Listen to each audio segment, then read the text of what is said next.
The howling wind was deafening like 1,000 voices screaming into the night. Inside the small cave, Jenna pulled her children closer, feeling their small bodies trembling against hers. Emily and Ben's faces were pale, their lips turning an alarming shade of blue. As the temperature plummeted, a terrible thought crystallized in Jenna's mind. This forgotten cave in the mountains might become their tomb. The tears freezing on her cheeks, she whispered a desperate prayer into the darkness. Before we dive into the story, let us know where you're watching from. Just 3 days earlier, Jenna had packed everything they owned into their aging sedan. The divorce had been finalized for barely a month, ending years of emotional manipulation and heartbreak. This journey was supposed to be their fresh start. A new job waiting in a small town across the mountains, and perhaps a chance to rebuild the sense of safety that had been shattered. The weather forecast had mentioned snow, but nothing like the biblical storm that now raged outside when their car had skidded off the isolated mountain road and the engine died with a final sputtering cough. Jenna had felt the first real tendrils of fear. No cell service, no passing cars, just an endless white void, and temperatures dropping rapidly as night approached. The small cave had seemed like salvation. At first, shelter from the relentless wind and snow. But as hours passed and the cold penetrated their bones, Jenna realized with growing horror that they had merely traded one death for another, slower one. "Mommy, I'm so cold," Emily whispered. Her little brother Ben had stopped complaining entirely, a silence more frightening than his earlier tears. Jenna wrapped them in every spare piece of clothing she had, knowing it wouldn't be enough. Then through the swirling snow, golden fur appeared. A beautiful retriever stood at the cave entrance, tilting its head with almost human intelligence. "A dog," Jenna whispered, wondering if hypothermia had progressed to hallucinations. The animal approached cautiously, then moved toward the cave entrance, looking back at them. "I think he wants us to follow him," Emily said, with absolute certainty. With no other choice, Jenna struggled to her feet. They followed the dog through the deadly storm, each step agony.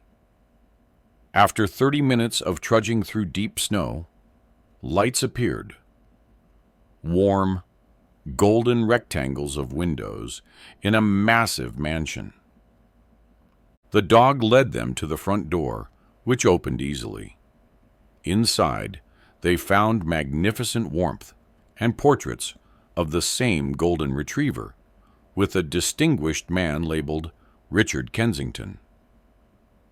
Heavy footsteps echoed from above. A tall man in his early 60s appeared, silver-streaked hair and deep-lined face registering shock. "Who the hell are you, and what are you doing in my house?" "I'm sorry," Jenna began. "Our car broke down. Your dog led us here. The door was unlocked." The man's gaze shifted to the retriever. "My dog? I don't have a dog." But the animal sat calmly beside them, completely at home. "I'm Arthur Langley, caretaker," he said gruffly. "That's Richard Kensington in the portrait. He disappeared 5 years ago." Arthur's expression softened slightly, looking at the exhausted children. "You can stay until the road's clear." Over the following days, Scout, as Arthur revealed the dog was called, led them through the mansion's secrets.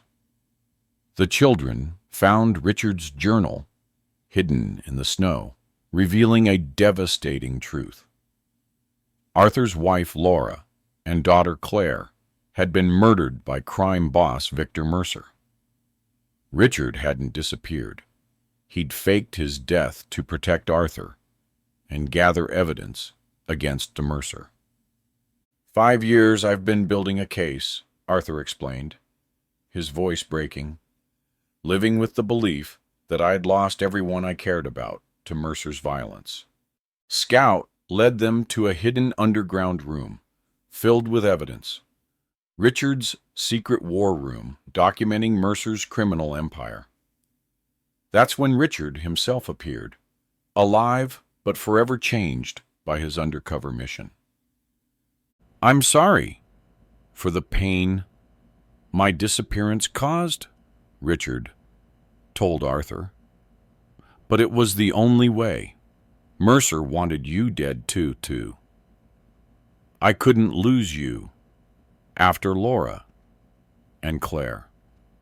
The evidence was finally complete. Federal agents arrested Mercer and his organization. Justice had come at last. As the days passed, something unexpected bloomed between Jenna and Arthur. Two wounded souls finding healing in each other's company. The children achieved Arthur, and Scout approved with obvious satisfaction. Scout brought your family here for a reason, Richard observed. He saw what Arthur needed before any of us did. When the roads cleared, Jenna made a decision that surprised even herself. I'm not leaving, she told Arthur. This feels like home, more than anywhere we've lived. Arthur's eyes held years of careful hope. I haven't considered a future beyond justice for Laura and Claire. I'm not sure I remember how to be part of a family. Then we'll figure it out together, Jenna replied. Spring transformed the mansion from a tomb of grief into a home filled with laughter. One evening, Scout brought Arthur a velvet box, his grandmother's engagement ring. Would you be okay with your mom and me making our family official? Arthur asked the children. You make Mom happy, Emily declared. I vote yes. It would be like having an extra dad, Ben decided, and Scout likes you a lot. Arthur knelt before Jenna. You brought life back into this house and my heart. I love you and Emily and Ben. Will you marry me? Yes, she said simply, joy rising like spring after endless winter. Scout sat watching with unmistakable satisfaction, his mission beautifully complete. He had saved them from the storm, led them to shelter, unveiled the truth that freed Arthur from his past, and orchestrated a love that would heal them all. Richard, now living nearby under a new identity, visited often.